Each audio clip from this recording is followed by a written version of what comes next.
Assalamualaikum warahmatullahi wabarakatuh. Oke, apa kabar teman-teman semua? Semoga baik-baik semuanya ya. Baiklah, perkenalkan nama saya Ervan Effendi. Saya adalah pengajar Bahasa Indonesia Bisnis. Senang sekali bisa belajar bersama kalian di semester ini ya dalam mata kuliah Bahasa Indonesia Bisnis.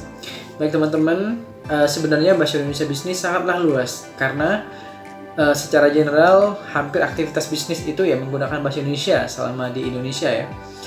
Dan itu hampir semua aspek kehidupan itu masuk ya, baik yang verbal maupun non verbal. Akan tetapi aspek-aspek yang verbal itu saya kira teman-teman sudah banyak belajar, sehingga di sini juga saya lebih menitik beratkan nanti kepada aspek yang non verbal atau tertulis. Dalam hal ini yang sering muncul dalam bisnis adalah yang perlu dipelajari, yaitu yang terkait dengan korespondensi atau surat menyurat. Nah, berdasarkan dari penelitian saya, interview kepada orang-orang yang sudah bekerja, baik punya bisnis maupun perusahaan, kalau aspek-aspek atau teori-teori seperti pemasaran atau aktivitas akuntansi itu sudah ada materi di mata kuliah lain. Sedangkan mungkin nanti yang perlu untuk dipelajari misalkan surat menyurat, bagaimana membuat email, bagaimana membuat nanti surat lamaran kerja. Nah, itu hal-hal seperti itu yang perlu dipelajari. Nah, oleh karena itu, saya akan menyampaikan course outline atau RPS ya dalam Bahasa Indonesia, RPS Bahasa Indonesia Bisnis untuk semester ini. Nah, silahkan disimak, jadi agar kalian tahu apa saja yang akan kita pelajari selama satu semester ini dan bagaimana cara penilaiannya juga. Oke, terima kasih atas perhatiannya. Yuk kita lanjut ke video tentang RPS Bahasa Indonesia ini.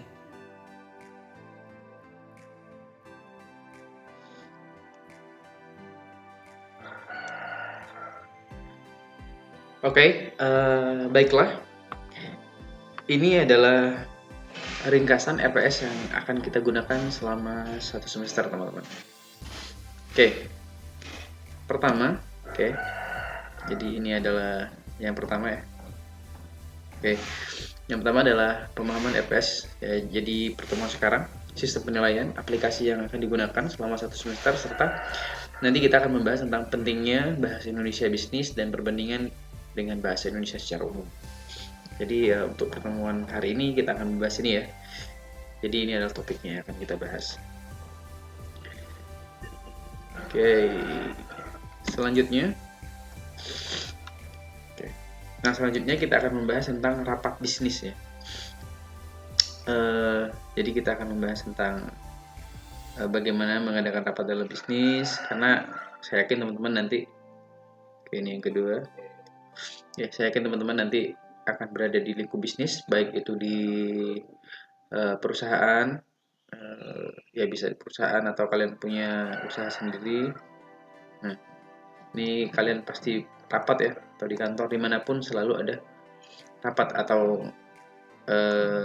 meeting, kalau misalkan kita bisa pakai sehari-hari ya, istilahnya adalah meeting.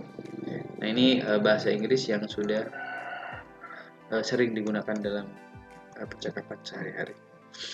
Oke, baik teman-teman, kita lanjut ke pertemuan ketiga. Pertemuan ketiga kita akan membahas tentang presentasi bisnis. Nah, ini penting banget karena nanti kalian akan mempresentasi sesuatu ya setelah kerja, maka ini harus kita pelajari. Bahkan sesimpel sekarang lah, sekarang kalian harus presentasi di kelas atau presentasi ketika nanti skripsi. Nah, itu penting. Nah, ada dua yang akan kita bahas. Kalau bisa ya kita upayakan ada presentasi secara umum yang biasanya kita presentasi di kelas, atau presentasi bisnis seperti biasa. Tapi karena sekarang sudah eranya ada startup bisnis, nah kita coba bahas nanti ada pitch deck namanya. Pitch deck itu apa? Pitch deck itu presentasi dalam waktu singkat, bagaimana kita menyampaikan ide kita sehingga investor ya, misalnya pitch deck khusus untuk presentasi kepada investor itu tertarik kepada apa yang kita presentasikan.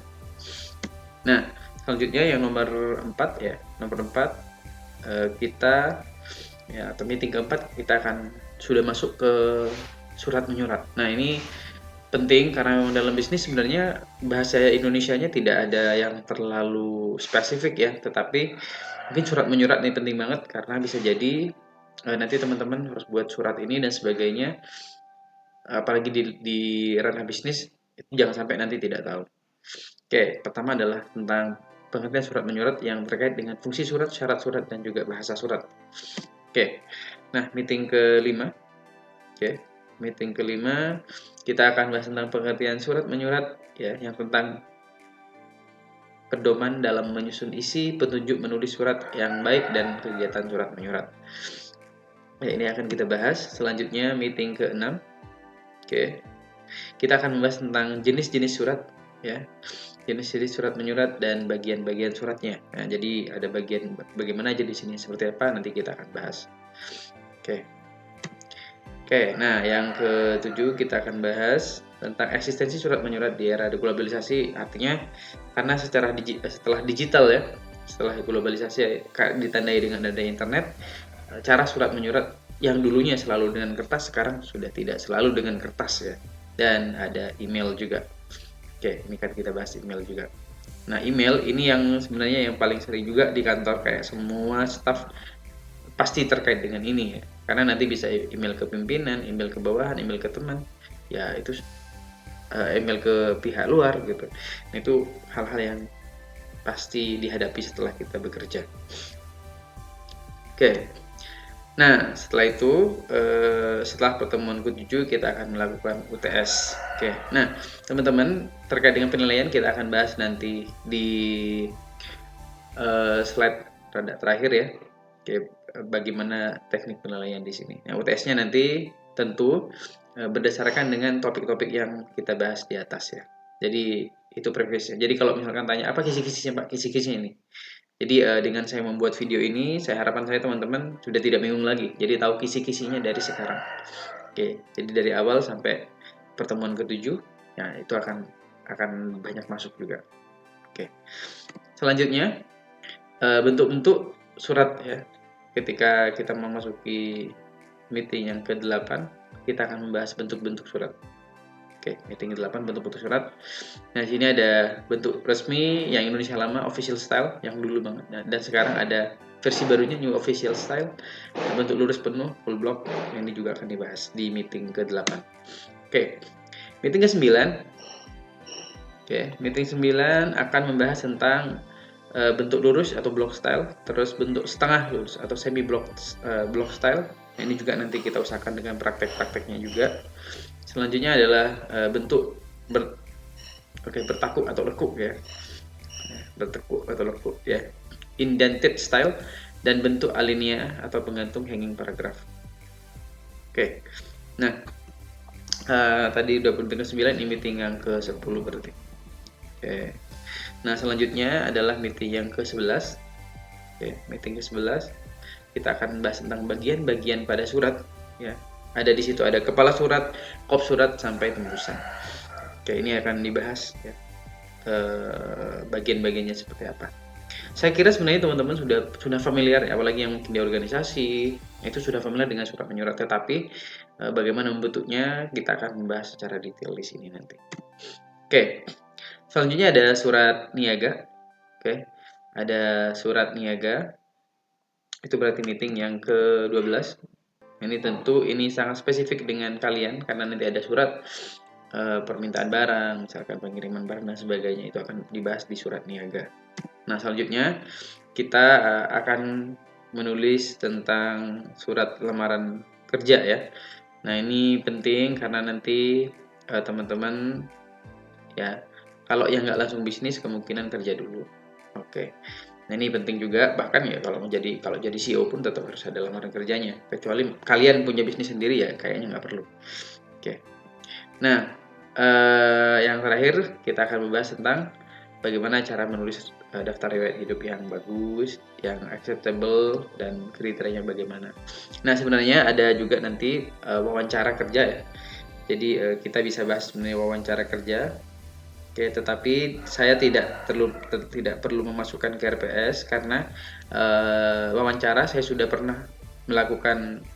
Saya jadi moderatornya waktu itu. FEB melakukan webinar yang itu terkait dengan wawancara kerja ya, bagaimana tips kerja dan sebagainya, dan itu bisa ditonton berkali-kali, dan yang mengisi itu salah satu HRD di BUMN ya di Indonesia. Jadi udah keren banget lah nanti. Oke, teman-teman. Nah, selanjutnya setelah itu maka UAS. Nah, UAS sebenarnya mengacu pada ya dari pertemuan 1 sampai pertemuan 14. Nah, ini UAS. Tetapi porsinya tentu porsi terbesarnya nanti dari 8 ke 14. Ini yang akan banyak muncul di UAS-nya. Tetapi perlu saya sampaikan ya bahwa nanti UAS tidak menjadi kunci utama untuk penilaian ini. Nah, bagaimana dengan media? Media tentu yang pasti dipakai adalah WhatsApp. WhatsApp itu pakai. Nanti kita pasti dipakai WhatsApp. Terus setelah itu ada nanti kita bisa pakai Zoom atau juga Gmeet ya. Tapi tidak selalu setiap meeting sepertinya ini ya, karena saya membuat YouTube. Nah, kenapa menggunakan YouTube? Karena saya berpikir bahwa kalau Zoom atau Google Meet memang bisa di-record, tetapi biasanya juga kan tidak terlalu enak ya, karena ada yang nggak bisa, ada yang kendala jaringan lah, banyak sekali alasan-alasan yang muncul atau kasus-kasus yang muncul setelah kalau kita menggunakan Zoom atau Google Meet. Nah, sehingga saya backup dengan YouTube ini. Nah, YouTube ini bisa diulang-ulang juga sama teman-teman, termasuk nanti ada presentasi yang sudah dilakukan, nanti saya share juga ke teman-teman untuk memperdalam materinya. Nah, terus selanjutnya di sini ada textbook ya. Textbooknya sudah ada, insya Allah nanti di share di grup juga textbooknya apa yang digunakan. Terus itu kalian baca ini semua udah hampir keseluruhan 85%, 80% sudah tercover. Khususnya ini textbooknya tentang surat menyurat nanti. Oke. Nah, selanjutnya apalagi yang bisa digunakan? Banyak sebenarnya. Mungkin nanti bisa pakai Instagram, TikTok juga bisa kalau untuk pembelajarannya. Nah, nanti juga medianya saya akan upayakan untuk bisa ada Google Classroom-nya. Nah, kenapa? Karena ini saya nanti untuk semester ini rencananya ingin teman-teman itu menggunakan portofolio ya. Ya, portofolio. Kenapa menggunakan portofolio? Karena dengan portofolio ini teman-teman bisa ketahuan nanti jejak jejak keaktifannya gitu kan. Jadi bukan hanya masuk, tetapi ada portofolio ini sana. Nanti saya akan lihat bagaimana di portofolionya itu terlihat ya. Oke. Terus penilaian ini tadi saya sudah sampaikan, cuman nggak begitu detail ya untuk penilaian.